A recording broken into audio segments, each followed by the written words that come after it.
Good evening, everyone. Hi, everyone. I am Dr. Kali Namdar. Thank you so much for joining us here tonight. We know how busy this back to school season can be, so we really appreciate you joining us here. Honored to be here with you, and we're going to be diving into one of the most pressing topics today in parenting, which is our children's mental health. Tonight is the first webinar in our new series, In It Together, which is a new series of supportive webinars funded by UJA to help parents navigate the mental health challenges that their children are facing. We live in an unprecedented era of change, whether it's due to social media, whether it's due to AI, technology, societal pressures, or the aftermath of global events like a pandemic. More than ever, our children are facing emotional and psychological challenges that we never knew how to deal with before. Parents are often left feeling very overwhelmed and really unsure of how to respond. The US Surgeon General just released a report in August called Parents Under Pressure that really goes into detail about many of the things that we'll be talking about tonight.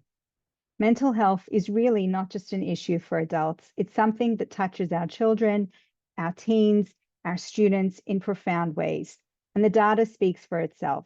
We have rising levels of anxiety, depression, and other mental health concerns that are affecting our young people, which often puts parents in a very difficult position of trying to support their children while also trying to manage their own concerns and support themselves. Today's session and this webinar series is not about having all the answers. It's about opening up a space, opening up dialogue, conversation, providing practical tools, and really empowering parents and the educators that have joined us tonight and other professionals to feel more confident in supporting their children's mental health journeys. We'll be talking about strategies to foster resilience, build emotional intelligence, and create environments that are supportive and allow for open communication between parents, educators, and children. I just want to remind everyone that you're not alone on this path. Parenting or educating in the face of mental health struggles can be extremely challenging, but there's strength in community and there's strength in shared learning. Tonight, if you have any questions, I encourage you to please put them in the Q&A box, and we'll do our best to get to them as soon as we can. Whether you're a parent, whether you're an educator, whether you're a caregiver or a professional, thank you for being here tonight with us and taking this important step in advocating for children's mental health. Let's get started. Tonight, we're going to be hearing from Dr. Regine Galanti first, and then we'll be hearing from Lisa Shinehouse. Before we go into the bios of our illustrious presenters, I just want to make you aware of two upcoming events in the series. After tonight's webinar, you'll be receiving an email with a second event with Dr. Regine Galanti, and it will be called Ask the Expert, Schedule a Conversation with Dr. Galanti, which will give you the opportunity to meet individually and receive parenting support on Tuesday, September 24 or Tuesday, October 8th. Sessions will be confidential and will be up to about 15 minutes long. We just want to remind you that all information provided in these sessions is for educational purposes only and doesn't constitute therapy or the establishment of a therapeutic relationship. And the next event in the series in November will be Understanding and Responding to School Avoidance, Supporting Students and Families, which will be for parents and educators. And now I'm going to introduce Dr. Regine Galanti, who is a licensed psychologist specializing in treating anxiety, OCD, and behavior problems in children, teens, and adults. She's an expert in CBT, cognitive behavioral therapy, and PCIT, parent-child interaction therapy, and is the founder of Long Island Behavioral Psychology, which is a therapy practice in Nassau County, Long Island. She's also the author of Parenting Anxious Kids, Anxiety Relief for Teens, and When Harley Has Anxiety, which are all fantastic.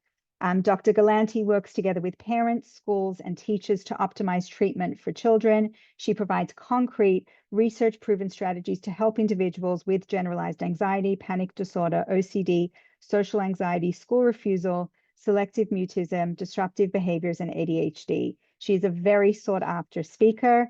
She's also an educational consultant. in the psychiatry department of Mount Sinai Hospital and is very active in many professional organizations, one of which is the Society of Clinical Child and Adolescent Psychology, where she's the president-elect. So we will begin with Dr. Galanti, and I'll introduce Lisa Shinehouse after Dr. Galanti has presented.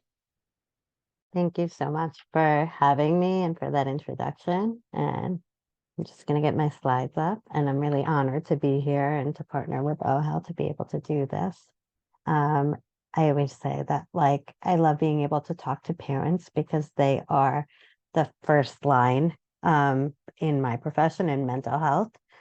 When kids are often coming to my office, it's because the problem has generally been there for a while.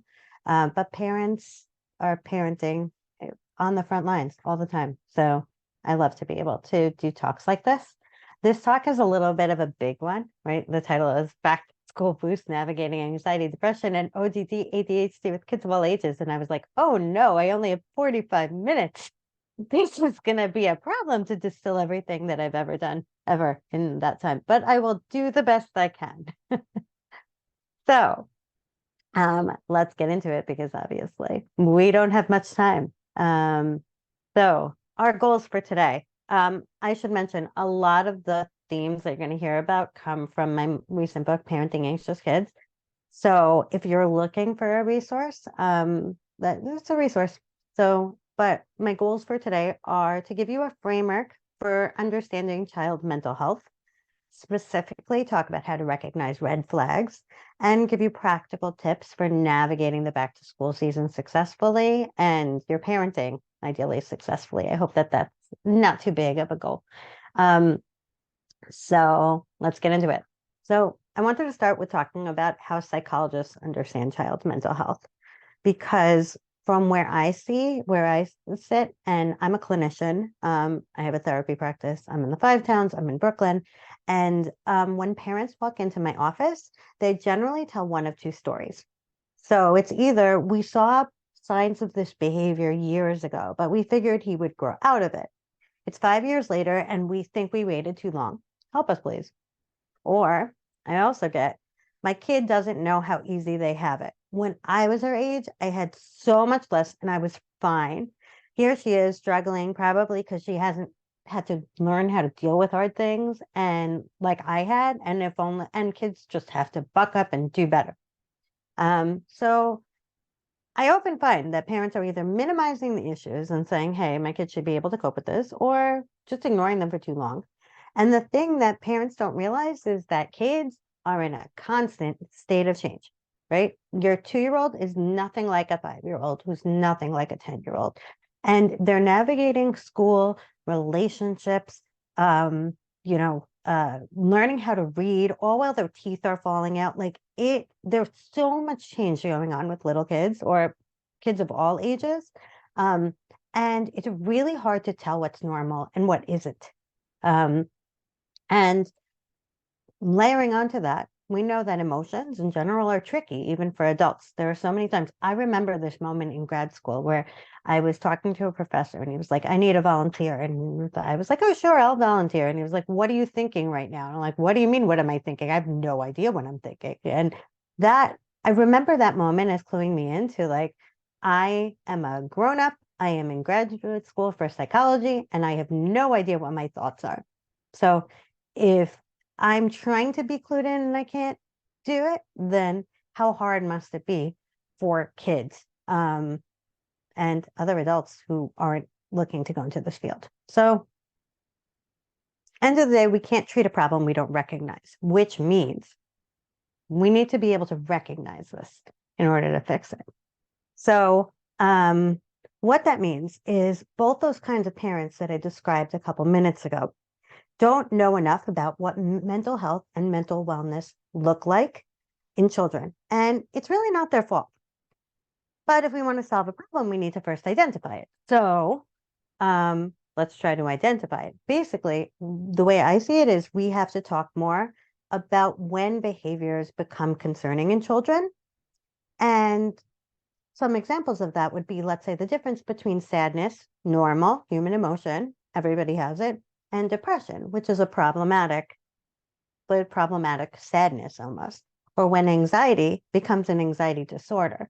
I have a pet peeve that anxiety and anxiety disorders have the same name, that we don't have that kind of sadness, depression discrepancy, because it means that often what parents are doing or what people are doing is pathologizing anxiety when anxiety is not the problem. Problematic anxiety is a problem, but how do you tell the difference? Again, I know, I don't necessarily expect parents to know. Often what also happens with children is that we are very much language-based creatures, and we fall into the trap of believing that since our kid is, let's say, not old enough to express how they feel in words, therefore their problems can't be as big. Because if they were big enough, they'd be able to like kind of talk about them. But kids have these rich inner lives and inner struggles too. So they just don't have necessarily the metacognitive skills, the skills to be able to talk about what they're thinking, but they can still suffer the consequences of anxiety or unhealthy relationships with their emotions. So one thing I want parents to know is the way I conceptualize child mental health is almost like there's two categories if we're going to start out. There's internal kind of problematic behaviors or internal problems, and then more external problems. So for internal, you're talking about kind of pure emotion, anxiety, depression. When you have these emotions, you don't know how to handle them, and you act on those emotions in ways that are problematic. And I'll talk more about that. When you're talking about the external problems, you're talking about more the things that you can see, that the problem is the thing that you can see. Those are your behavioral problems or your attention issues. The kid who can't sit still, or the kid who you're constantly having to say no, no, no, no, no to, and he's just kind of not listening. So both those areas can kind of often cause children and parents difficulty, but I wanted to make that separation up front. And I also want to make it clear that you don't need a diagnosis to struggle as a parent. There is a spectrum. That's something that as a psychologist, I talk about all the time. It doesn't have to be that my kid has to be worse than 80% of the other kids in their class for me to say, this is hard for me. If it's hard for you, that's something that psychologists and other therapists can like help you with. One of the main tenets that I talk about in therapy, probably all the time, and my patients are sick of hearing about it, is that all emotions are valid. So as much as I said there's problematic emotions like anxiety and depression, I actually didn't mean there were problematic emotions, because your feelings are not the problem. The problem is your reaction to those feelings. So while all emotions are valid, you can feel sad, you can feel anxious, you can feel frustrated, you can feel angry. Your response to those emotions are the things that often cause the problems. So if I feel angry and I don't act on it, then I would say, not that it doesn't matter that I feel angry. That feeling is uncomfortable. I don't like feeling angry. I don't like feeling sad. But if I'm saying, okay, I feel sad, and I recognize there's nothing I can do about that trigger right now, so I'm going to go and I'm going to go to work, that's not a problem. But if I say, I'm feeling sad, so you know what, I'm just going to call in sick for the week. Maybe I'll go on vacation and then maybe I'll feel better. And your sadness was not a result of burnout or anything. You're avoiding the problem, and you avoid emotions. They come back and they hit you in the head. They're kind of like boomerangs. And the reason why I am literally making this slide really big, the words on this slide really big, is because I want people to realize that often problems exist on a spectrum. There's no line that makes me say, your kid has problematic anxiety. This is the anxiety that you're telling me about is not a problem. It's not like a broken bone where I can say, this is good, this is bad. Mental health is tricky because that border between the normal and the pathological is fuzzy. So problems come into play when we don't start with validating emotions, and then often when we over-validate the behavior. So whether or not you approve of what your kid's saying, the feeling that they're feeling behind it is something to validate. So I'm going to emphasize that for like the fourth time on this slide. And I'll give an example. I'm going to use anxiety because anxiety is kind of my specialty. So anxiety is normal. If you think back to the first day of school, or your first day of a new job, or let's say giving a talk to 100 people, If you feel anxious about that, that's okay. That is normal, because anxiety is the mechanism that our body has to tell us, like, hey, maybe you should prep for this, or maybe this is dangerous. So it's a normal adaptive response to threat that's good for us as humans. That's why we look both ways before we cross the street, because it's good to be afraid of getting hit by cars. Or we buy life insurance because it's good to have some level of worry about potential terrible things that might happen, but probably won't. That's why, if you're a healthy person, the rates are low, because they're not actually worried about something terrible happening to you. At the same time, we can recognize that, let's say, a teenager who completely isolates in his room, doesn't doesn't go out with friends, doesn't communicate with friends, and that's keeping that teenager from doing the things that they need to do. That's too much anxiety. So anxiety is a warning signal, and I like to think of it like a smoke alarm. Um, Sometimes it's giving us good information. Hey, get out of my house. Sometimes it's, I burnt something on the stove and I'm going to get the broom and turn off my smoke alarm and go about my business. So the signal, the smoke alarm isn't the problem. The reaction to them, when I have an overreaction to something that's not actually dangerous, if I am reacting like there's a 5-alarm fire to pizza that burnt in the toaster, that's a problematic behavior. And then the other part of it is the parents. This is the first time I'm mentioning you parents, but when kids feel anxious, parents feel anxious. And parents who are anxious are not at their best. So you have emotions on the kid level, but then you also have emotions on the parent level, and those are going to be layered on top of each other. So, but the problem is not with the emotions. Anxiety is not the problem to be fixed. The behaviors that anxiety leads to are the problems to be fixed. So for specifically, I'll stick with anxiety. Where does parenting fit in? Like with anxiety, it is normal and natural to protect your kids, which is generally an excellent plan. If there's a bear that's coming to eat my children, it is good for me to get in the way of between the bear and my child and protect my kid. But if, let's say, the bear is actually, my kid didn't do their homework and now they don't want to go to school tomorrow, if I try to say, okay, don't worry, we'll just call in sick, what I'm doing is I'm actually protecting my kid from something that's not actually dangerous. So anxiety is eliciting this overprotective urge in me to overprotect my kids, or it's making me say, no, don't worry, it's not a problem at all. Just go to school. I know you're scared of the bus, but like get on it anyway. There's nothing to be scared of. So what I do as a psychologist is I talk to kids and parents about how to face their fears rather than avoid them. But if we're going to make that bigger and make it less anxiety focused, really what I'm talking about is how to act opposite when your emotion is telling you to do something that's not in line with what you actually want to do. So if I feel sad, but I know, like, hey, everything seems pretty good in my life, someone telling me, hey, just don't be sad, not very helpful. Instead, what I want to do is help kids and adults and parents say things like, well, I'm sad. I'm recognizing that my sadness is out of proportion to the trigger. So instead, how am I going to go out with my friends or exercise, even though I don't want to? Knowing that when I do those things, generally I feel better, because everybody has had the experience where you don't go out with your friend, like your friends call and you're not in the mood to go out with them. And then they say, come on, I'll pick you up. And then you go out and you feel better. And you're like, oh, I should have just done that to begin with. Our feelings are not always trustworthy sources of information, but they can be.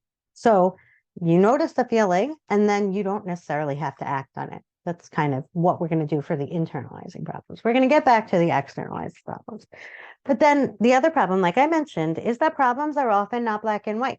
So tantrums are normal. How many tantrums are too many? I don't know. What about separation anxiety? How much is too much? Because again, first day of school, normal for little kids to not separate. 100th day of school, that's a problem.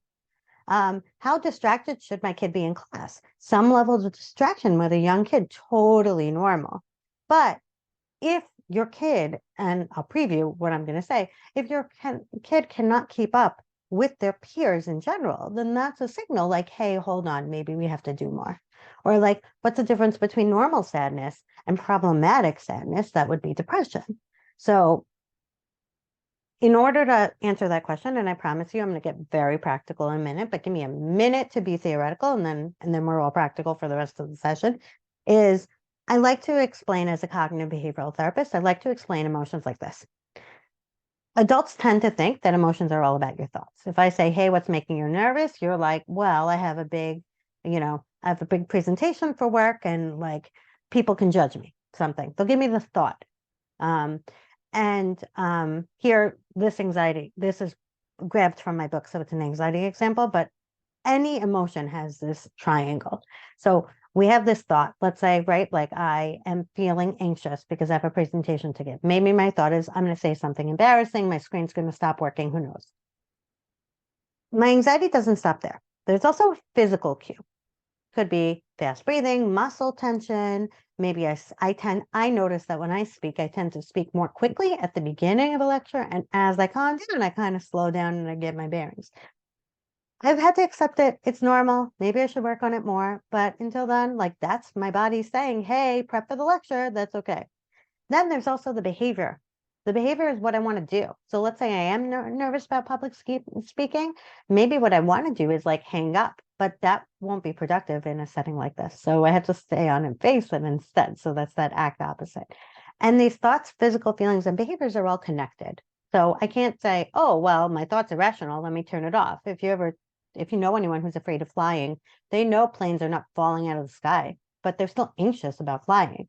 Why? Because their thoughts aren't necessarily so logical, and the thoughts lead to the physical cues. When you are sad, your body feels heavy.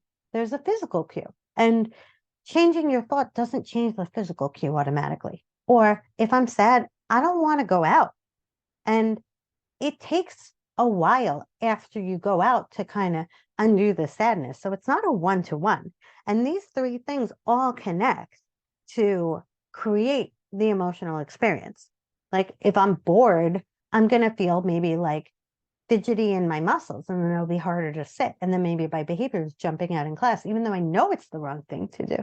So there's always some kind of trigger that puts you into the emotion, but you can't just fix an emotion by fixing the thoughts. You have to teach kids and adults strategies to handle their thoughts, their physical cues, and their behaviors. And that's what I would do in therapy, tackle all these three things. But for example, these are like, if we're going to talk about anxiety, these are common thoughts, physical cues, and behaviors. So with anxiety, I'm going to look at escape or avoidance as my behaviors. So I might see tantrums. I might see kids who ask their parents a million questions. I'm also going to see that fight or flight response. Often little kids complain about stomach aches or headaches. Forget about little kids. I know adults who get anxious and they're talking about how their heart's racing.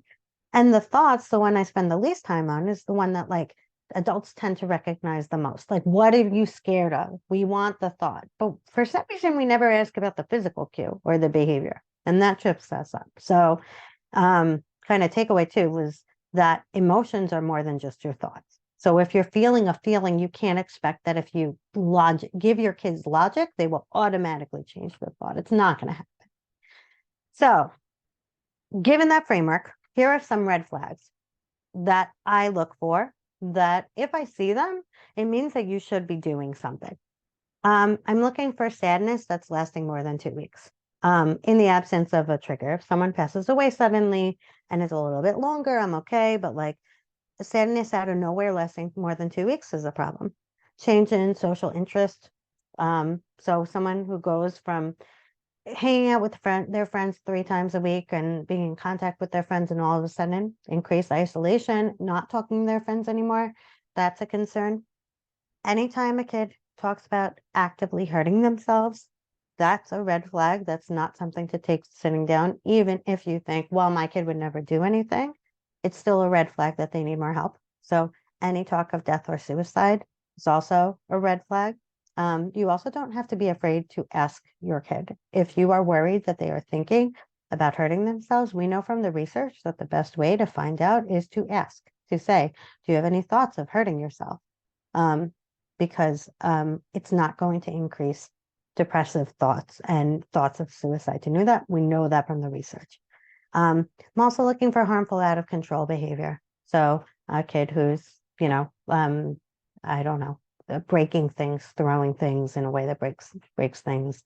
So aggression. I'm looking for big changes in eating habits or dramatic weight loss. or sleep changes, like a lot of sleep, too little sleep. I'm looking for those physical symptoms, frequent headaches, stomach aches with no physical cause, major changes in academic performance. So a straight A student, all of a sudden getting C's.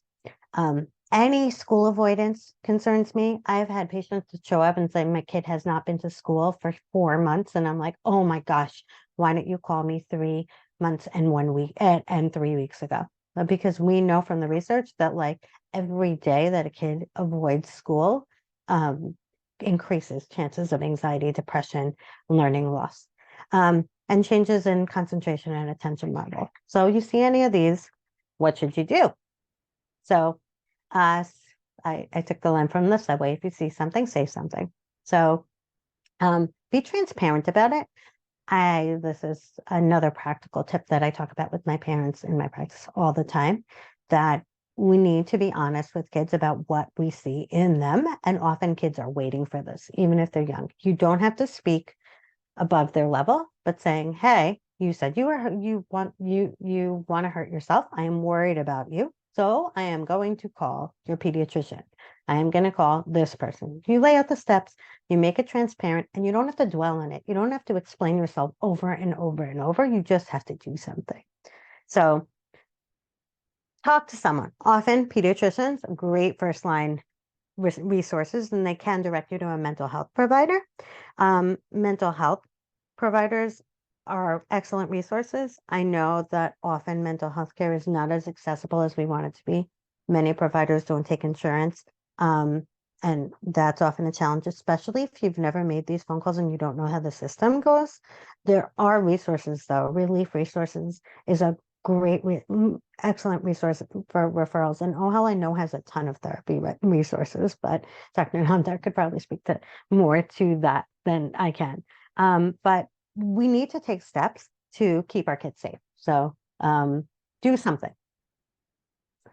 Okay, so next set of directions in my overall teach parents about mental health spiel is know what child development looks like. So one strategy that I use to help parents understand child mental health and tell the difference between the problem behaviors and normative development is know about kids. You have to know what kids are supposed to be doing. I'm a child psychologist. I know a lot about kids, but I did before. I always liked kids. But what I've noticed in my practice is some parents are just not kids people. You don't have to be a kids person. You can be an engineer, like, I don't know, married to somebody else who has nothing to do with kids. You don't have to like be a child development expert. But then you have kids, and all of a sudden you have to be a child development expert. And child milestones are a really funny thing. Because when kids are young, we're obsessed with them. Or like, what age did your kid say their first word? When did your kid learn to walk? When did they learn to talk? When should she smile? And we're like super like, does your 6-month-old roll over? Because mine does. It's like an impressive thing. Eventually, everybody meets those milestones. But as they grow up, we kind of lose track of what the milestones are. And if we can keep track of those for social emotional purposes, we can know a lot about what our kids should be doing.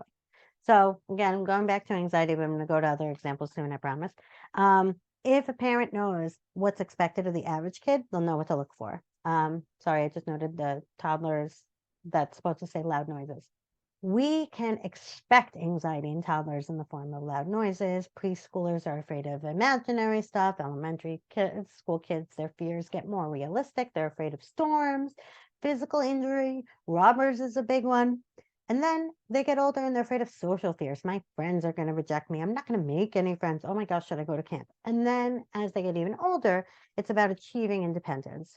Should I be dating? Should I how do I move out? Should I go to college? Should I dorm in college? All those things. So that's normal. 9 in 10 kids will be anxious about something, but you have to know what those milestones are. So, if you know what to expect from your kid, you will know when you're seeing something that you shouldn't expect. So like the other problem is that development and milestones go hand in hand. So like, let's say Hannah is anxious about talking to her friends. and then she sits in the corner and doesn't play with her friends during free play, that prevents her from learning reciprocal play skills, which is going to make it that she's more anxious when she has to speak to others. Or let's say a kid is, has attention issues and isn't paying attention in class, but then they miss the information that the rest of the information is based on, which they could get because they don't have an intelligence problem, they have an attention problem. But now they kind of like are 4 lessons behind in math because they missed out on that on that piece because they couldn't skip still. And I came up with these developmental expectations by age. It is not comprehensive, but I actually include this in my Parenting Anxious Kids book because I realized that it was actually really hard to find social emotional milestones for kids. So like I'm I'm just going to leave this up here for a few minutes so you can see like when we're looking at younger kids, we're looking at it is normal to have big behavioral reactions, and it's normal to have separation and stranger anxiety and short attention spans. But as you move on to the next stage, all of a sudden, separation anxiety should be resolving. Like, if you still see it, that's a problem. Or like during the preschool phase, where it's normal to see very physical symptoms of, let's say, anxiety, and possible behavior problems tend to emerge in preschoolers. But as you get older, school age, those things kind of disappear. And instead, you're looking for more realistic fears and school-based learning. So kids' cognitive abilities increase then. So if you're not seeing your kids keeping up when they hit that first, second grade, that's a concern. Managing academics is one of the challenges of school age, and starting to worry about your peer relationships and expect that. And then as you go on to middle school, it is normal, it is expected that kids will begin to choose their peers over family. So if you have a kid who doesn't want to go out with their friends, that's a cause for concern. And on top of that, middle school, then you start hitting puberty, which is a whole nother can of worms, right? Then as a kid gets to be more teenager, high school and into emerging adult, you're looking for a kid who should be moving towards independence slowly. So I've heard many parents say things like, well, I'm so happy my kid is not interested in, let's say, romantic relationships. And if all their friends are doing it, like maybe like that's a little bit something you should keep an eye on. I like to think of it like my mom always said, I'm sure other people's moms said things like, if everybody jumped off the Brooklyn Bridge, would you? And like as an adult, I think of that a lot because if everybody else was jumping off the Brooklyn Bridge, there's probably a really good reason why everybody's jumping off the Brooklyn Bridge, and I probably would, right? So if you're not doing that, if your kid is going to be the one upstander in 200 people, I'm actually going to say, hey, why? Like, because it's normal for a teenager to want to do what their friends are doing. And knowing that can give you more of a frame. I'll throw one of my kids under the bus. One of my oldest was actually the last one in her grade to get a cell phone, which now is like, wait, yeah, get a prize. But actually I shouldn't have gotten a So the reason why is she was a little bit anxious about communicating with her friends. So she never asked for a phone. So here I was being like, I want to push this off. I'm a psychologist. I know it's not great for my kid to be around technology. And meanwhile, I almost missed the boat in terms of recognizing like, hold on, my kid can't communicate with their friends. I'm taking away like I'm actually just like playing into this problem, which, like when a kid doesn't want to do the same thing as their peers, my first question is why? So again, big point here is recognize developmental milestones. The more you know about what you should expect from your kids, the more you can know what not to expect. So like the basics about diagnosis, I would say, or problematic behaviors is we know that ADHD or ADD, it's actually the same thing. You can have ADHD without the H or ADHD with the H, which is a little bit silly. They're both attention issues. And autistic spectrum disorders are called developmental disorders because they impact almost all of development and they tend to emerge really young. Those are the first things that we're going to see signs of. Then we see the behavior problems, which can be reliably diagnosed by age 5. So parents come in all the time. They're like, how do you know? Like, my kid tantrums, but everybody's kid tantrums. And it's the parents who are saying, no, I'm struggling. Like, if it's your oldest kid, it's harder to know. But if it's your younger one and you never had like issues with tantrums or discipline before, and all of a sudden you're putting so much effort into that, that is something that we know, like problematic behaviors is something that you got to deal with and you should deal with early. Anxiety can come out, it comes out at several points in childhood. It can come out really young, like preschool, like in that 5 to 7 age, but there's also, we call it bimodal. There's 2 points that can come out. It can also come out like around when puberty starts. Um, and again, I'm talking about the problematic anxiety. And depression tends to emerge in adolescence. So after anxiety. So if I see a 7-year-old and the parents are really worried about depression, it would have to be a very, very severe case because we tend to not see depression that young. So knowing that can just give you the framework to be like, hey, what am I looking at and when should I be concerned? Um, we want to give kids the foundation so that they can handle these issues and with success. And learning what's normal emotionally and what's not can be tricky, which is another reason to talk to an expert or attend talks like this. But one quick and sometimes faulty way you can use it is, like I mentioned, compare your child to their friends. I know that's like never the advice anyone gets, so it's a weird suggestion. But thinking about like if all my kids' friends are able to complete their homework independently and my kid can't, maybe like that's an opportunity to use social comparison for the good for once. Like, is my kid keeping up with the skills that his or her friends are demonstrating? And I would also argue we don't talk to our friends enough about parenting, and that would be helpful. That actually is something that the Surgeon General talked about in his report last week about how parents have to, parenting is isolating. So the more we can talk to like-minded people, the more we can find out what's normal and what's not. Okay. Another thing you should be thinking about. Um, I use this simple question in my practice. Is this behavior negatively impacting my child's ability to do what they need? So what do kids need to do? Go to school, do their homework, form relationships. Those are 3 big jobs I would say of childhood. But keep in mind, kids don't grow up in a vacuum. So if your child is doing his schoolwork, doing his homework, forming relationships, but only with a Herculean effort on your part as the parent, their functioning is impaired because your functioning is impaired. So those are the parents that are walking around on eggshells, or what we call this in anxiety is we call this accommodations, which are the ways that parents enable their child's anxiety, which actually worsens it long term rather than alleviates it. So these are behaviors that often parents don't even realize they're doing. So they don't realize they're enmeshed in their child's dysfunction until it's way past the point that they can change their behavior. So they're driving their kid to school every day because the kid doesn't want to take the bus. And all of a sudden, one day they have an early work meeting and they're like, hey, take the bus. And the kid's like, nope, I'm staying home. And you're like, wait a minute, that doesn't work. Or like, accommodations are not all bad. So I know I'm using that word, but the anxiety accommodations are different from, let's say, accommodations that a kid needs to successfully function academically when the goal is to phase them out.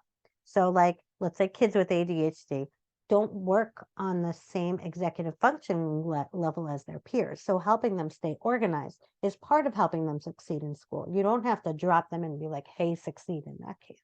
But there should be a plan of like, how am I going to help this kid be independent? Okay, so let's shift to you as specifically as parents for a minute. So what I like to think about is when you're thinking about how to support your kid and what to focus on, you're going to need to consider yourself, your values, and what is important to you. Because there is so much that can be important to you as a parent. And honestly, so many things pull for your attention. There are so many parents I work with that they're like, I get what's important to me. And then the school calls and say, okay, you need to deal with the fact that your kid is calling out. And that is not on the parents' priority list. But all of a sudden they're like, no, but I can't have the school be mad at me. So I'm just gonna deal with this. It'll be fine. But when you get pulled in that way, all of a sudden you're doing a lot of things halfway and nothing really well. So what you're going to need to do is, as parents, I always tell people to sit down and talk to their partners about like what's important to us as a family. Like, what do I want my kids to say about me at my funeral? I know that's a little morbid, but it's a pretty good example.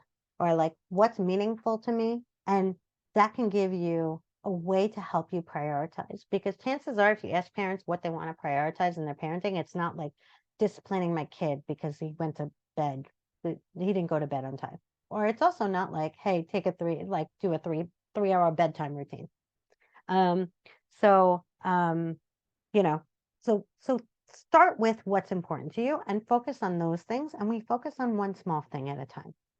And I tend to think that I like to introduce parents to these 3 pillars that I think of when you're trying to help your kid with mental health, which is, 1, you want to build and maintain a strong relationship with your child.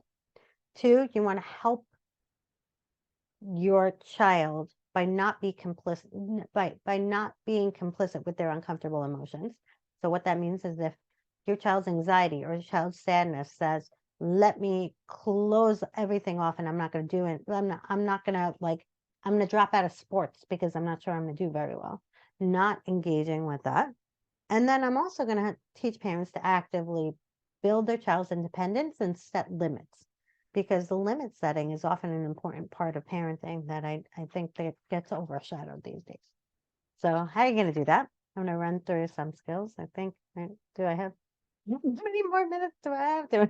Let me know. Give me a warning if we start a little late, and I'm going with the 45 minutes. As long as that's still okay. Okay, I'm gonna skip this slide. I love this slide, but I'm gonna skip it. One big idea with parenting is how you can do all those 3 pillars is think about how you can model the behavior you want to see in your children. Sometimes we're asking our kids to do things that we can't do by ourselves. We're saying, hey, kid, put away your phone. How could you be on your phone so much? Meanwhile, you're like, hey, who texted me? Let me check this out. Or we're saying, why can't you keep a planner when you're missing appointments and you're always 5 minutes late? Or you're saying, hey, kid, you have to face your fears. You got to go to basketball tryouts, even though it's scary. But no, there's no way I'm trying that new hobby. If I try that new hobby, I will fail, right? So kids do what they see us do, not necessarily what we tell them to do. So pay attention to that you are a model for your child, which means that you need to model the coping behaviors you want to see your kids see, you want to see in your kid. If you want your kid exercising, do you exercise? If you want your kid prioritizing their family, do you hang up the phone when your kids walk in the door? Just think about it in these different areas. Ask yourself, how can I do the things that I am asking my kids to do? And then some specific skills that will make your transition to school and also in general parenting easier is, some of these are really basic, and I say them as I know that I don't always do these things. So as basic as they are, I think everybody needs to hear them. So one of the biggest things we can do to maintain a relationship with a kid that ends up being the foundation for all the skills is giving a child your attention. So what does that mean? One-on-one time. When your kid is under 10, I would say 5 minutes of special time. I call it special time. I haven't thought of the better word for it in older kids, so I stick with special time.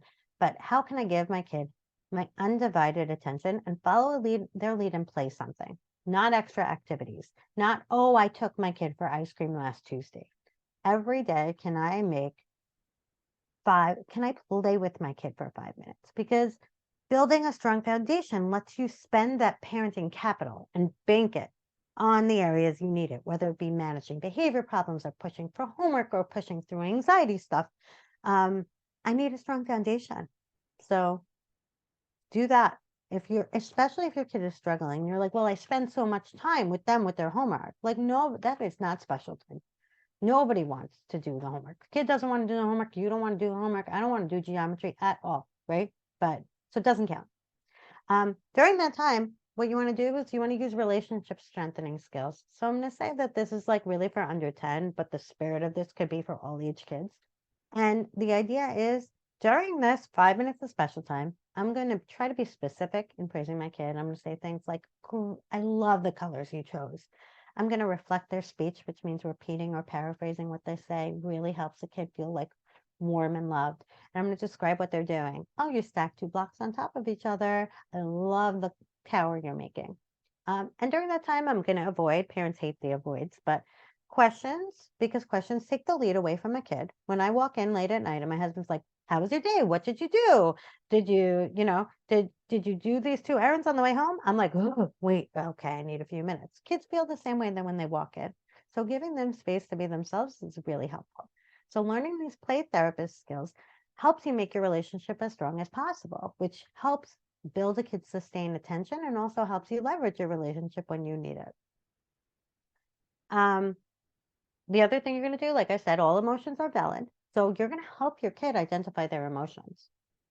What that means is literally naming your child's emotions, naming your own emotions, but without those full emotional displays. Like, I don't need you to hear terrible news and like tell your kid, oh, I feel sad, with like a full blown, like collapsing on the floor. That's not good for kids. That's overwhelming. But being able to say like, oh, I was really frustrated. I hit so much traffic on the way home from school. I should have left a few minutes early. It was annoying. I'll do better next time. So identifying emotions helps regulate them. When we notice something, we can process it. So it could also help kids who are having difficulty with like pro-social behaviors. So for ADHD, a lot of times they're not noticing maybe how other people feel.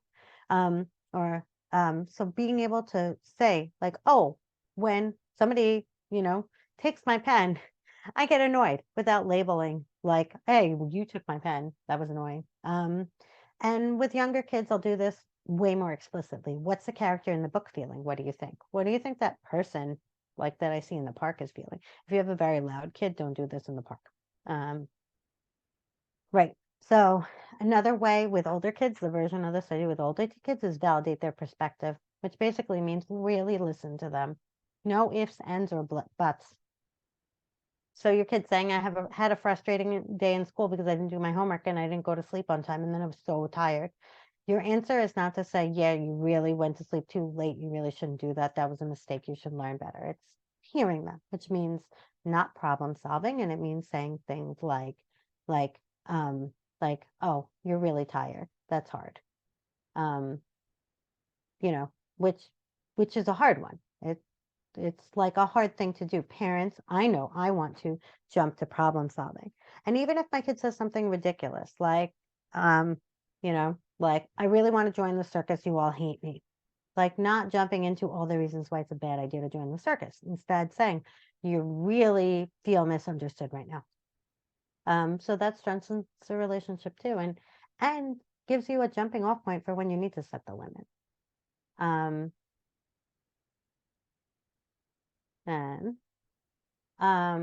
another skill, I'm going to skip to the next one, that I like to do a lot is pay attention to the things you want to see, not the things you don't. Often when a kid has behavior problems, what we are doing is we're saying, why didn't you do your homework yesterday? Instead of saying like, oh, you did your math homework like last night. I'm really proud of you. You got home late and you still did it. So how do I actively pay attention to the things that I want to see in my child and ignore the things I don't? Can I let this go? You do not have to pay attention to everything, and you can't pay attention to everything because you only have so much attention. It's a battery. So if you drain it, it's gone. So by paying attention to the things you want to see, like, oh, you took a bite of dinner, I'm so proud of you, when really your kid only took a bite of dinner and you wanted to eat the whole dinner, you will build that skill, which is exactly what we want to do. So I like to think of it as like eyes on the goal, not on the attitude. So I don't care if a kid is whining, crying, if their feet are moving in the right direction, that is good. What else do I got? Oh, this is an important one. Setting routines. So anxious kids want to know what's coming. ADHD kids thrive on routine. Kids with behavior problems do better if they know what's coming next. There is no child that doesn't do better with a flexible routine. So think about what's the routine in your house. And often, like if you have an ADHD parent parenting an ADHD kid, I understand that this is really challenging and it will make your life so much easier. Because if you have that framework, you'll be so much more successful. And I should have mentioned this. My goal is not for you to take all of this and then like just do it. I want you to pick one thing and try that. Because if you try everything, you're going to fail and you're going to be like, oh, Dr. Galante, she doesn't know what she's talking about. A lot of times when I'm doing these skills, I am doing like almost like think micro skills. Pick a skill that's smaller than you think you can handle and do that. Because I would rather you be successful in changing something tiny and then build on that rather than making a big wholesale change and then failing when it doesn't work out because big wholesale change often doesn't. I also like parents to think about what their boundaries are. Like, how can I be more consistent in my parenting? Because I know that, like, often parents will say, the one thing I won't let my kid do is sleep in my bed. And then, middle of the night, kids in their bed, and they're like, oh, okay, it happened. What am I supposed to do? But good boundaries help a kid be more successful, even if kids push when you're starting. So, like, again, you're going to have to prioritize. You can't boundary everything. But if you're going to say, I have a red line, that red line is my kid always have to do their homework. I need you to have an enforcement plan. And I also need you to drop all the other things because we can't enforce everything at once. So think about what's important to you and do those things. And then finally, one thing I wanted to talk about is just how to help your kid with those developmental milestones if they're not meeting them, which is really just thinking actively about what is my kid doing versus what they need to be doing. So for school, that might be things like homework, classwork. Socially, does my kid go on play dates? Do they communicate with other people? Home, do they get along with other people? Do they obey house rules? And this is, again, this is from this is for teens on independence milestones, this little picture, so that can be helpful. But when you think your job as a parent is to teach your kids skills. So if they're not meeting their milestones, you need to sit down and say, how can I help? And teach them the skills. What does my child need to know? How can I help them? So for teens, it can be stuff like, okay, like if I want my kids to do their laundry, I got to teach them how to do their laundry. If I want them to make their own doctor's appointment, how are they going to do that if I don't teach them? So think about, how can I push my kid to be more independent? And if you need to, well, I'll give this example really quickly. Like teaching skills, you can break a skill down. An easy step is to break it into 6 steps, let's say. So for this laundry example, maybe first your goal is for your child to bring their laundry to the laundry room before you do it. And then you add on a step as a kid's successful. So small steps. The smaller the step, the easier it'll be to get by it. And then you don't have to make everything a fight. And then also you can reward things. I'm okay with rewarding. So if you want your kid to start bringing their laundry down, use rewards, be specific, make them small and frequent, and consider when you're thinking about rewards, what I think about with kids is, what does my kid actually need from me? Very limited, versus what do I want them to do? And it's very easy to spoil our kids these days. There's Amazon. When I was a kid, my mom had to like go to Toys R Us to buy me a prize. Now it's like click, click, done. But what I like to do is if my kid is working on something, I only like I make the things contingent on rewards. Like, okay, if you go to bed by yourself 3 times, then you'll get these pens that I probably would have given you anyway. So just think through how you can use rewards well. Okay, so if you want to find me, my practice, like I said, is in Brooklyn and Cedarhurst, Long Island Behavioral. I'm on Instagram. You can email me. Happy to answer any questions. But really, thank you for having me. And I want to be able to hand things over to Lisa. Okay, thank you so much, Dr. Galante. That was really so much information squeezed into a short amount of time. And, I know there was so much that many of us must have gained from that. We're going to shift over now to introducing Lisa Shinehouse. Lisa is the Director of Community Programs at OHEL. I have the privilege of working with Lisa at OHEL, and in this role, she is responsible for a variety of the organization's day and community-based programs to support and rehabilitate individuals with developmental disabilities and mental health conditions like autism. Every day, Lisa aims to empower individuals with disabilities to achieve their goals. She oversees an amazing program called Personalized by OHEL, which is a novel design studio that creates custom merchandise with a meaningful mission, because the business employs individuals with developmental disabilities and really assists them with being able to find meaningful employment and do meaningful work. Lisa has, I'm just shortening this. She has a bio, just an incredibly wonderful bio. Just in the interest of time, what we're going to focus on tonight in hearing from Lisa is her perspective. She writes a lot about neurodivergence in Psychology Today, and she's a mom to a child with ADHD.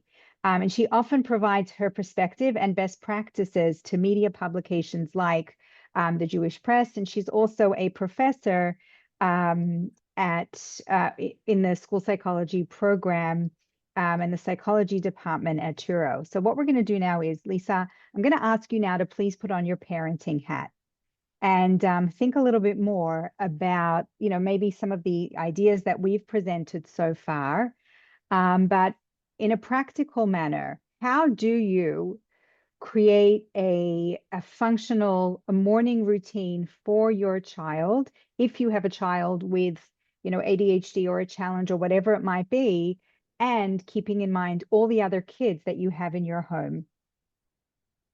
So first of all, thank you, Carly, and thank you, Dr. Lanzi. I just want to say, like, I think I just saw the last 20-something years of my life flash before me as a parent in your speech. I was definitely that parent that waited a little too long to get my child's diagnosis of ADHD and an anxiety disorder.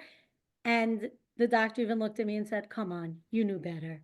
So, and many of those other things that that you shared today.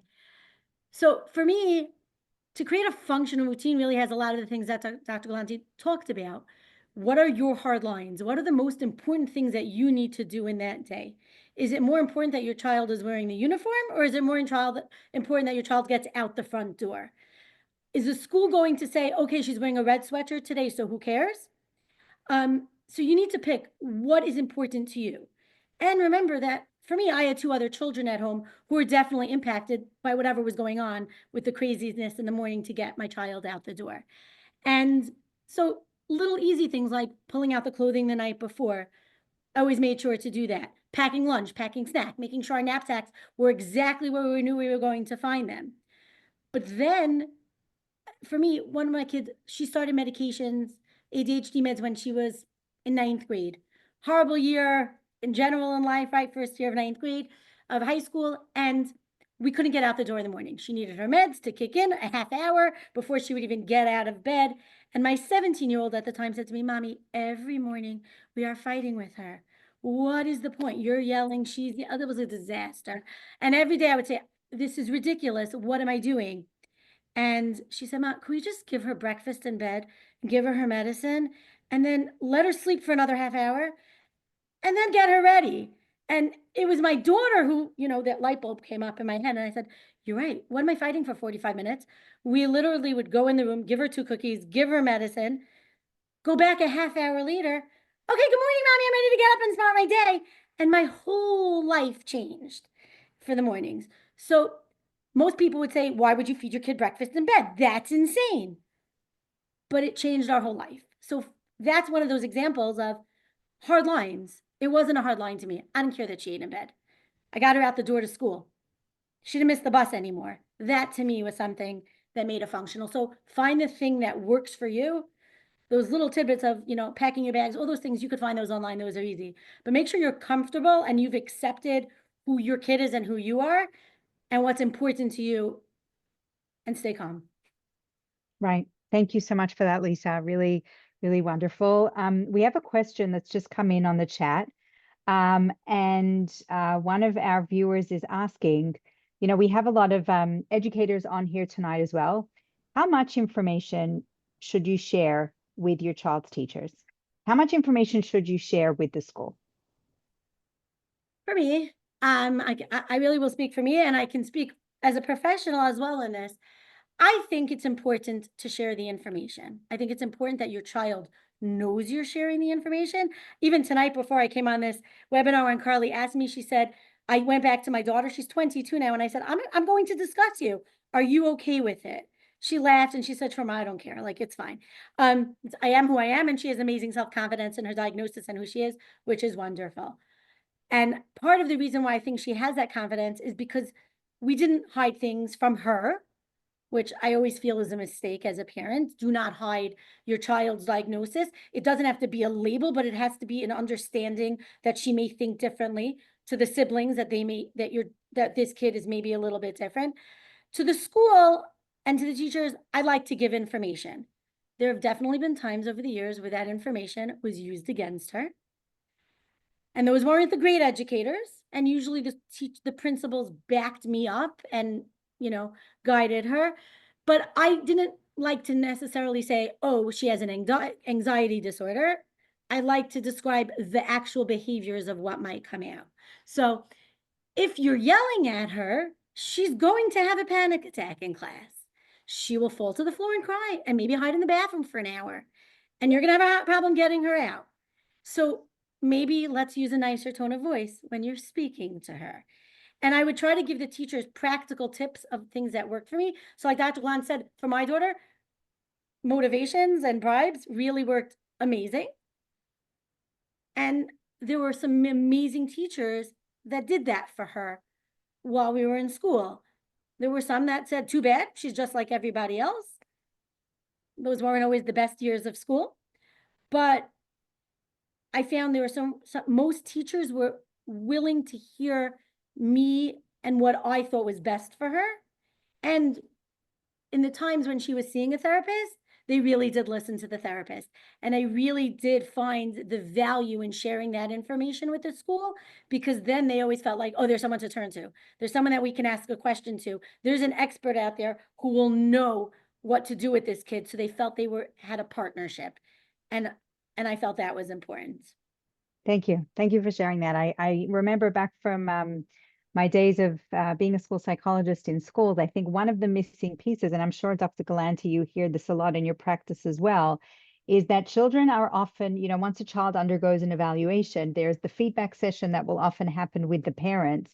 But when the child is of an age that they're able to understand, their challenges and understand their super strengths based on their diagnosis, I think a missing step is often explaining that to the child themselves and really helping to empower them, and understand that, this is part of who I am, but these are the skills that I have that work really well for me, and these are my challenges.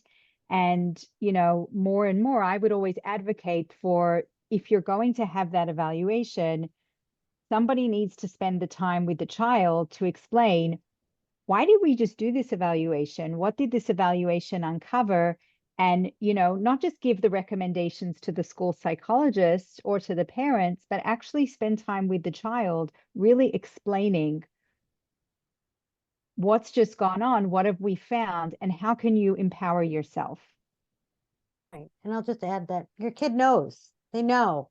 Like, there's Yeah. a reason why they went through that evaluation. They know they don't pay attention like their friends do. They know that their friends can all like do these things anxiety free and they can't. So being able to talk about it, that's just like, that's a skill we have to learn, and it's uncomfortable. But like, one of the things I talk about all the time is, how do we get comfortable being uncomfortable? And that's a lesson for your anxious kid, but it's also a lesson for you in parenting, that sometimes their kid's going to turn to you and say like, what happens when people die? And you're like, ugh. And you have to work through that the same way. You have to work through like, okay, you have this challenge. You have a learning disability. We have to be able to talk about that instead of saying like, oh, you're exactly the same as all your friends. Your kid's in 6th grade and they can't read. It's obvious. They know.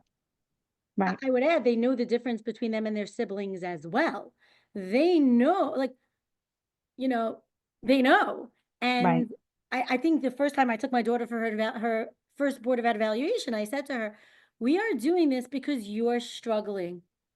You don't feel good about yourself. Let's figure out the why. And I will say it added to her when she got her IEP and somebody asked her to do something. She said, I have an IEP for a reason. We're going to follow that. Thanks.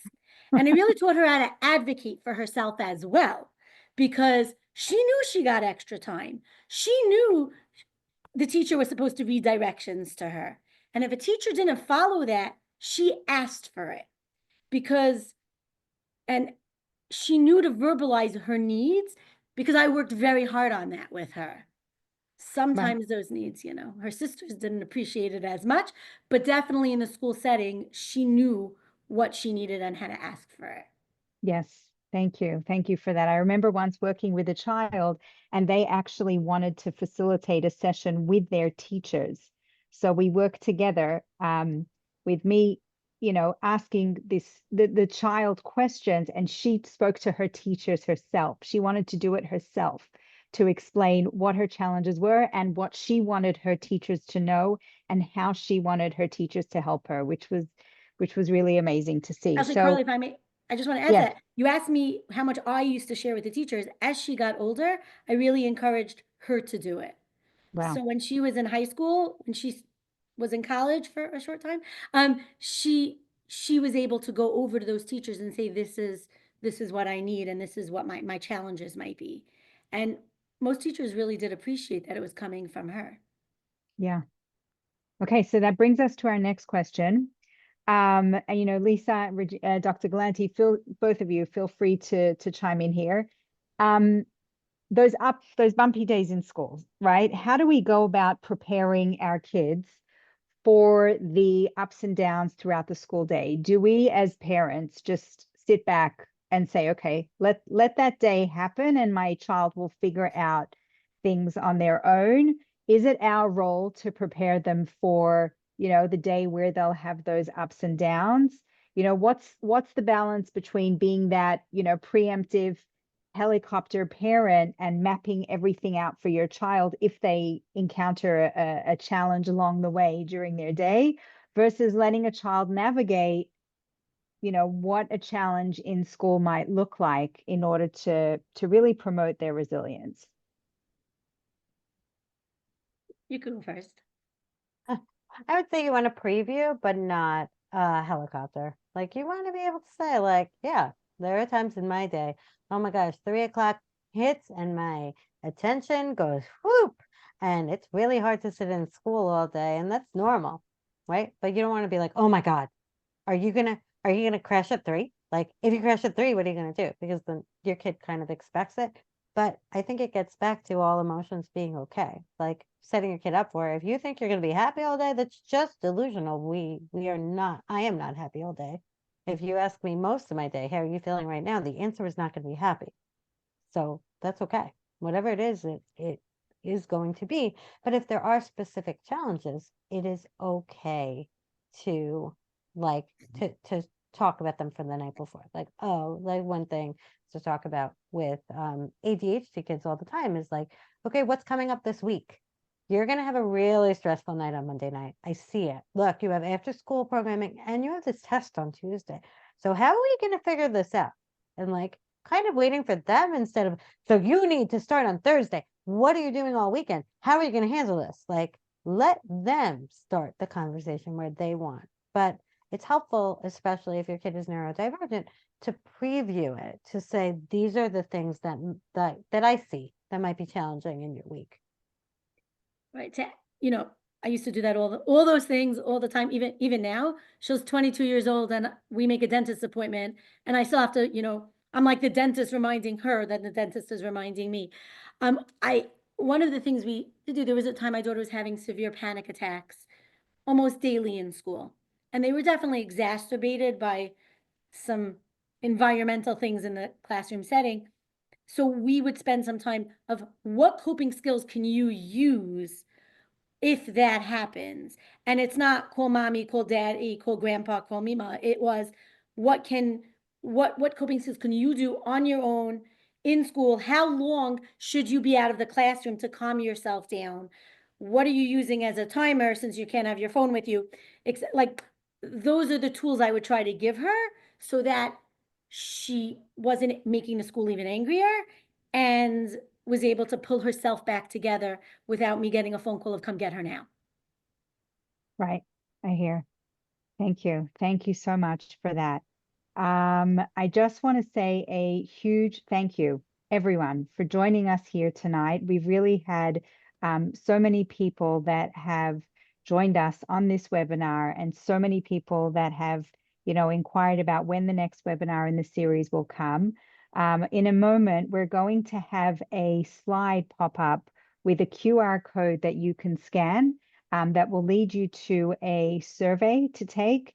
And in a minute, and I'm just sending everyone now the link in the chat that you're welcome to click on, and your responses to the survey will really, really help us understand how we can serve you better and how we can support you. I want to say a huge thank you to both Lisa and Dr. Galanti for your time, for your expertise, for your wisdom tonight. And I just want to wish everybody all the best. Shana Tova.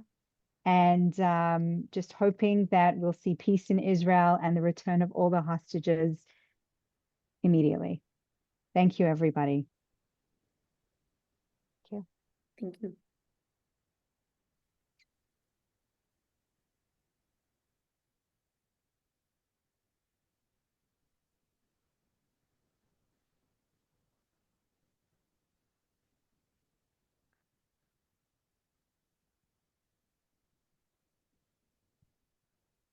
Thank you, everyone. If you could just complete the survey, that would be so helpful. Have a good night, everyone.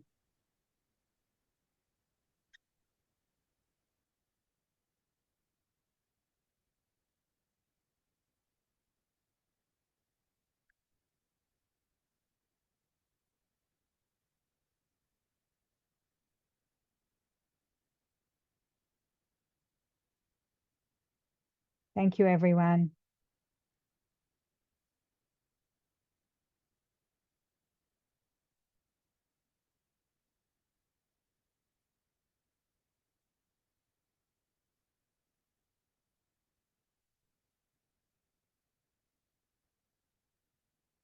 Thank you, everyone.